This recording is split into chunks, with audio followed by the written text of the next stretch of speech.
Тэгэхээр сүүлийн 2 жилийн хугацаанд Монголд үл мэдэх нисдэг биетүүдийн үзэгдэл огцом нэмэгдэж эхлээд байна.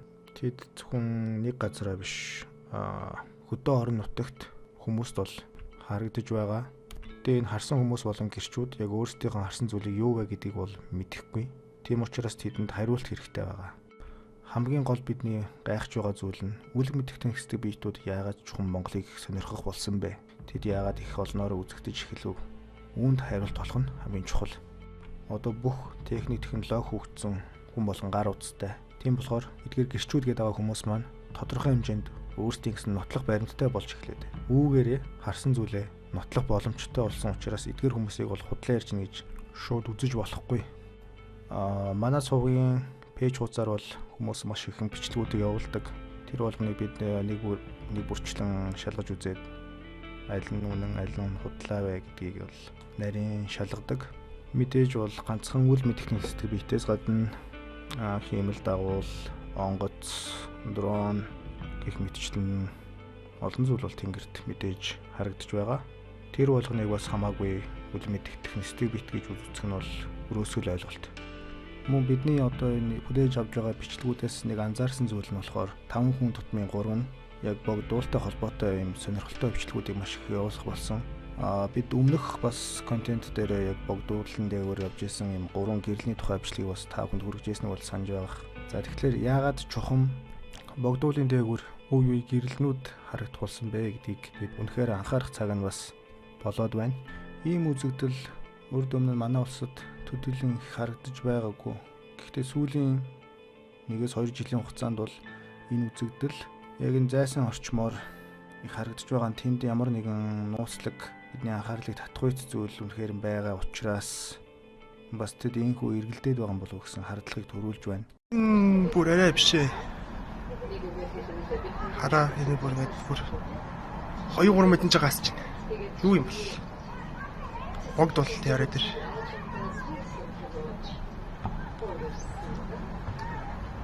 Нэгдүгээр бол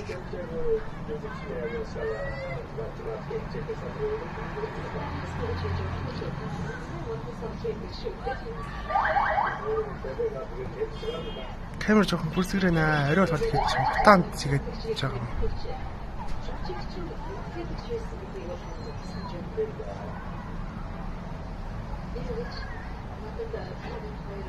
Их сонирн байна.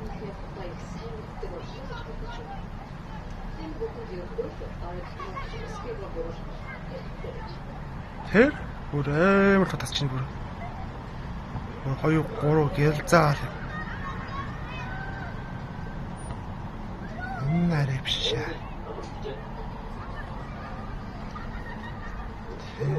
Богдуул нь бол өөрөө маш их цад чулуу ихтэй уулнуудтай ихэнх хэсэг нь бол ойгоор хучигдсан төдийлөн машинууд гарч явах боломжгүй байдаг. Бичлэгэн дээр харагдсан ихэнх энэ нууцлаг гэрлүүд нь орой үдшийн цагаар байгаа учраас мэдээж богдуул руу бол оройн цагаар машинтай хүмүүс дээр нь гараад явна гэдэг бол мэдээж бүтчихгүй зүйл. Мөн нэг сонирхолтой зүйл нь эдгээр гэрлүүд нь боддоор бичлэгэн дээр гарч байгаагаас илүү тод харагдаж байсан. Бичиж авсан хүмүүсийн дүрс бичлэг ихэнхдээ маш холоос ойролцоогоор 10-20 км-ийн цаанаас бичиж авсан учраас зарим гэрлүүд нь төдийлөн тод харагдахгүй байж магадгүй.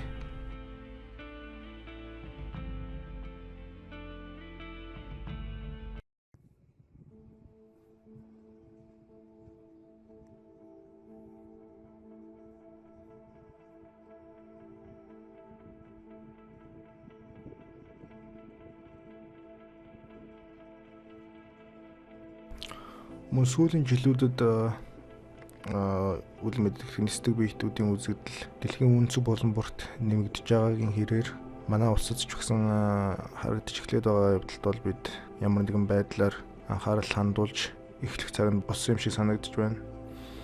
Манай орны хувьд бол иймэрхүү үзэгдлүүдэд ямар нэгэн байдлаар хизээч хариу үзүүлж байгаагүй.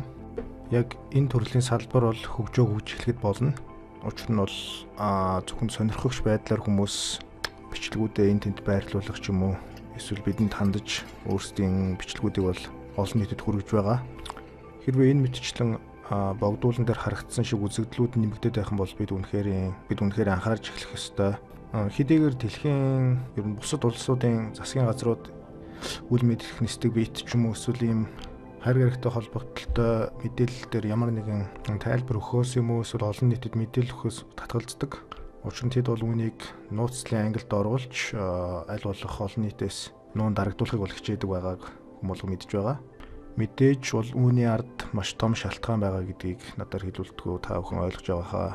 Яагаад гэвэл дэлхийд даяар хайр гариг болон нисдэг биетүүдийг байдаг гэдгийг олон нийтэд зарлчвал маш их хүмэн самуун болохоос гадна хүмүүс засгийн газраас ямар нэгэн байдлаар маш их том хариултыг бол шаардаж эхэлнэ.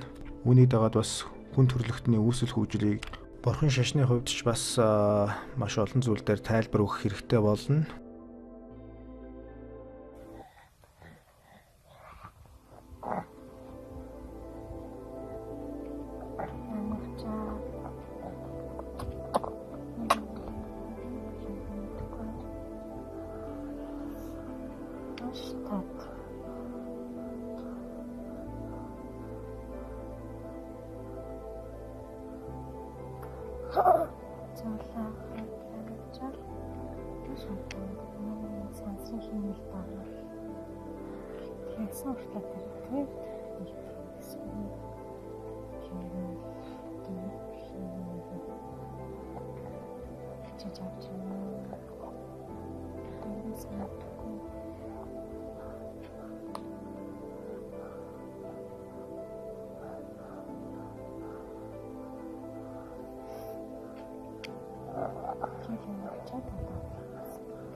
Учир нь шашин гэдэг зүйл нь эрт цагаас эхлээд ямар нэгэн эрх мэдэлтнүүд болон төрийн эрхэнд байгаа хүмүүсийн иргэдийг удирдах гол зэвсэг нь байсаар ирсэн. Хэрвээ тэд энэ зэвсгээ алдах юм бол мэдээж хүмүүсийг ч мөн хяналтнаас алдна. Тийм учраас иймэрхүү зочир мэдээ гинт хүмүүсийн дунд ороод ирвэл мэдээж хөгжлийнхөө хамгийн доод шатанд явж байгаа хүн төрөлхтөнд бол хүчтэй цохилт болно. Тийм учраас бид ойрын 100-аас 200 жилдээ хайр гэрхтэй бол ямар нэгэн байдлаар холбогдох боломжгүй. Учир нь тэд биднээс хөгжлийн хувьд дэндүү хол тасархай. Магадгүй зарим нэг онол дээр ярьдагчлан тэд бол бидний ирээдүгээс ирсэн дүр төрх гэж зарим үздэг. Энэ бас байх боломжтой онол гэж би бол хувьдаа боддог. Бас ингэж үзэх болсон нэг шалтгаан яг дэлхийн 2 дугаар дайны үед Америк нэгдсэн улс Япон дээр 2 удаа цөмийн буужин хаяхад тесрэлтээс үүссэн тэр цөмийн хүчтэй дэлбэрэлтийн долгион азооны давхрыг нэвтгэлээд цааш ингэж сансарт бол тархсан байгаа юм.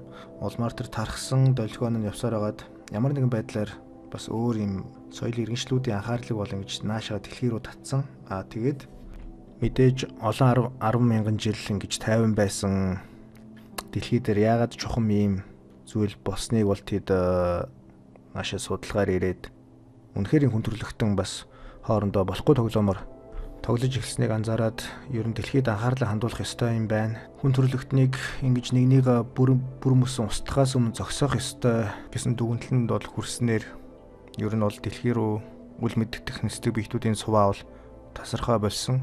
Дэлхийн 2 дугаар дайнаас хойш.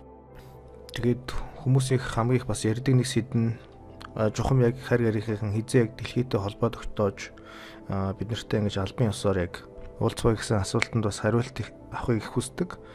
Энд нэг зүйл хэлэхэд бас одоохонд бол бидний хөгжил болоод оюун санааны төвшин тэднийхд бол харьцуулшгүй. Тэдний хэмжээнд хүрэх бид бол хаач болоогүй байгаа. Яг түрүү хэлсэнчлэн дор хаяж бид 100 200 жилийн дараа бас хөгжлийн арай нэг ондоо агсан төвшөнд хүрсний дараа бас биднийг тэд нэг арай анзаарч эхэлж магадгүй юм.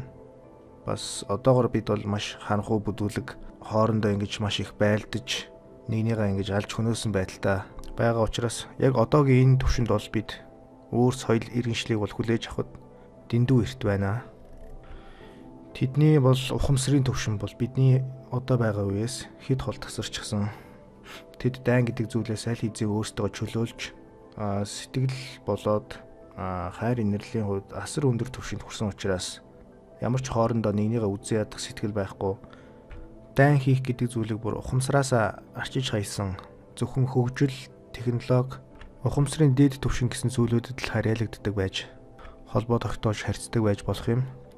Тэгвэл энэ бүхэн ярьж байгаа зүйл бол зөвхөн миний өөрийн бод санаа гэдгийг бас та бүхэн нэг талаас ойлгохыг хичээгээрэй. Тэрнээс би их нэгэнд өөрийнхөө бодлыг ингэж тулгаж яг тийм байдаг шүү, ийм байдаг шүү гэж бол хэлхийг хүсэхгүй байна. Бас тэгээд яг энэ бүх онолууд нь яг миний уншиж танилцсан, мэдэж авсан хайр гэргийн амьдралтай холбоотой мэдээллүүдтэй маш нэгт холбоотой. За ингээд өнөөдөр имчилгээг хүлээж авсан та бүхэнд баярлалаа. Дараагийн имчилгээрээ иргэн уулзцгаая.